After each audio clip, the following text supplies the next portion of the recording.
पण आज काय आतमध्ये यांची एवढी मदत केली की राष्ट्रीय पक्षाच्या माजी आमदाराला ती जागा मेन एंट्रीच्या आतमध्ये भाजीपाला लावायला सुद्धा दिली. तो तिकडे स्वस्त भाजी केंद्र, झेंडे, चिन्ह, स्वतःचा फोटो असं विषय जमीन आपली सरकार केली.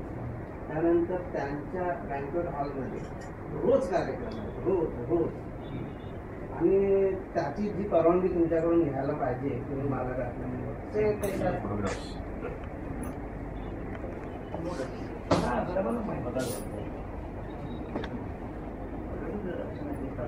आम्ही काय बोललो बाबा एवढं स्टॉल आहे तर मग राष्ट्रवादींना पण एक स्टॉल द्यावं.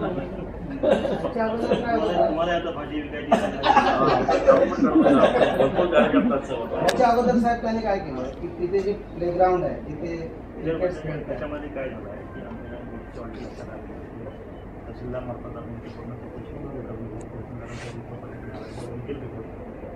त्या अनुषंगाने आम्ही यांना शिकवणमध्ये कालच त्यांनी मला असं ॲश्युअर केलं की आम्ही तिथे स्टॉप काढून त्यांनी मला सांगितल्यामुळे मला लगेच त्यांच्यावर ॲक्शन घेण्याचं टाळलं. कारण ते सुद्धा काढतो म्हणतात टाईम जर त्यांनी काढलं नाही कुठे जी व्यक्ती सदस्य वगैरे दिली कारण मध्ये मी घाबरलीच नाही ते झाल्यानंतर त्यापर्यंत त्यांनी काढलं नाही तर मग आपण त्यांना ॲक्शन काढतो हे त्यांना सांगितलं. फार लहान विषय बाकीचे विषय आहेत त्याच्यामध्ये आतमध्ये आईस्क्रीमचं काही आहे, हॉलमध्ये बँक्वेट हॉलमध्ये कार्यक्रम घेतले जातात, सगळे विषय आम्ही त्या सुपर नोटीसमध्ये टाकलेले आहेत. तुम्ही जे सांगताय म्हणजे हे तर आहेतच, त्याशिवाय काही वेगळे विषय आहेत आमच्या तपासामध्ये आलो त्यांनी पूर्ण त्यांना नोटीस तर ते समाधान कितपत करतात त्यांच्या तिथला कुटुंब सांगितलं थोडा तिथला त्यांना तो तिथला आल्यानंतर तो आणि आमचीच मागणी साहेब की आपली जमीन जसं आता तुम्ही सांगितलं की आम्ही जमीनच काढून घेऊ नये. त्याच्या अगोदर काय तिकडे जे मैदान आहे ते त्यालाच अटॅच करून बघा मैदान आहे स्पोर्ट्सची जमीन आहे हां आणि प्रेमाच्यासाठीच आहे ते ना साहेब अलाव नव्हती करत पूर्वी. ठीक आहे मेंबरसाठी असतो आपण क्लबला जमीन घेतला तर मेंबरसाठी तो असतो. मेंबर जनरली तिकडे लोक असतात जे कोणी असतील मैदान आहे ना त्याचा योग्य वापर करावा एवढं आम्ही त्यांना इन्शुअर करतो.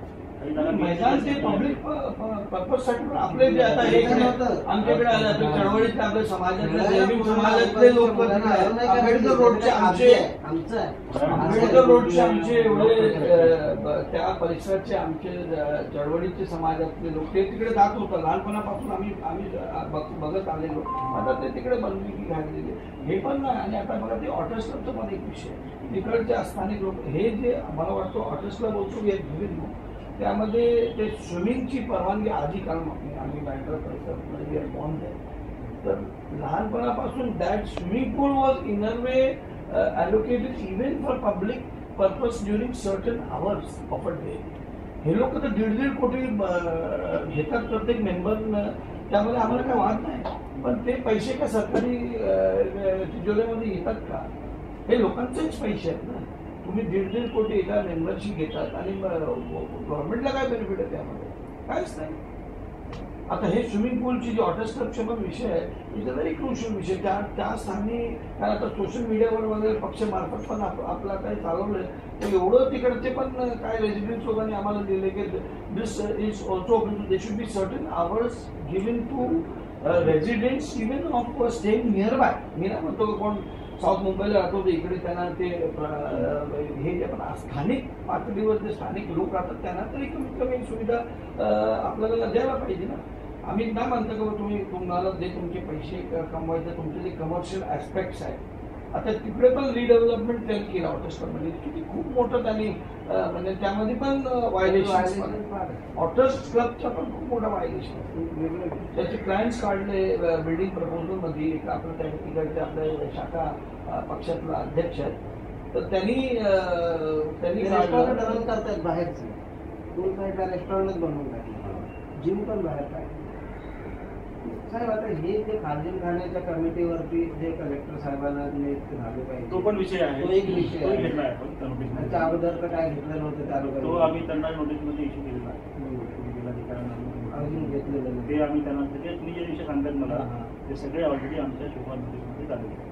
बरोबर. त्यांच्याविरुद्ध आपण कारवाई चालू केली त्याला आपण योग्य पर्यंत नियुक्ती करू. तसं तुला फक्त एकच एक नोंदणी जी त्यांची नोंदणी तो पण विषय टाकला नोंदणी झालेली नाही त्यामध्ये तो पण जी एक्सपायर झालेली आहे त्यांनी अर्ज केला आपल्याकडे त्यांनी अर्ज केला आपल्याकडे म्हणजे व्हायलेशन केल्यामुळे ते होईल आता आता आपण म्हणून तर चौकशी सुरू थांबून थांबवले ना चौकशी आपण सुरू केली आहे. त्यामध्ये आमची अशी असं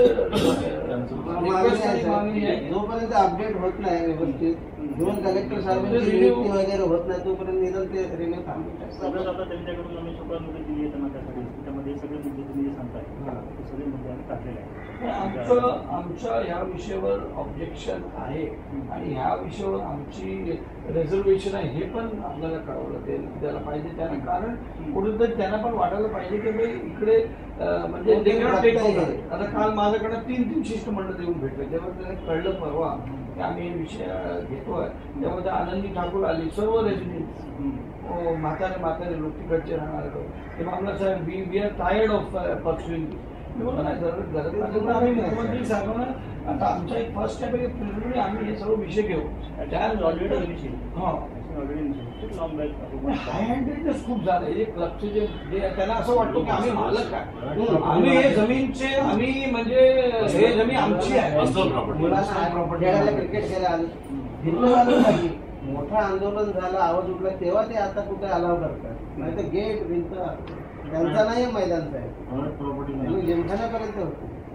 पण जो अटॅच मैदान आहे त्याच्यावर ते लोकांचे पर्सनल काम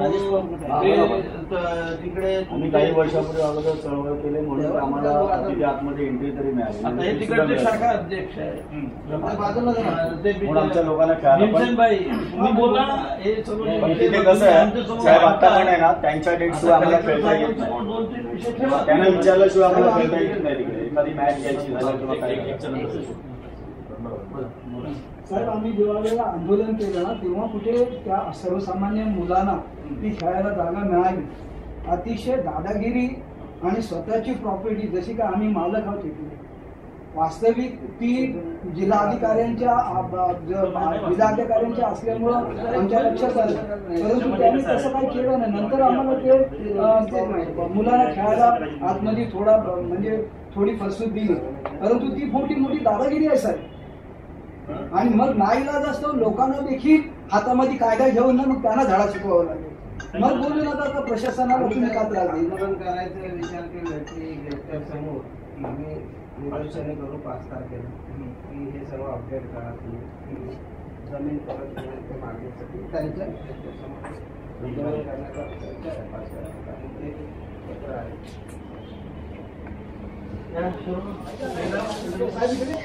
साहेबांच्या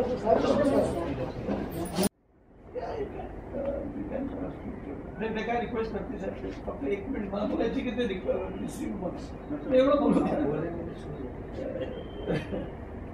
नाही sir saying that I'll speak to you, but you call him or you call him.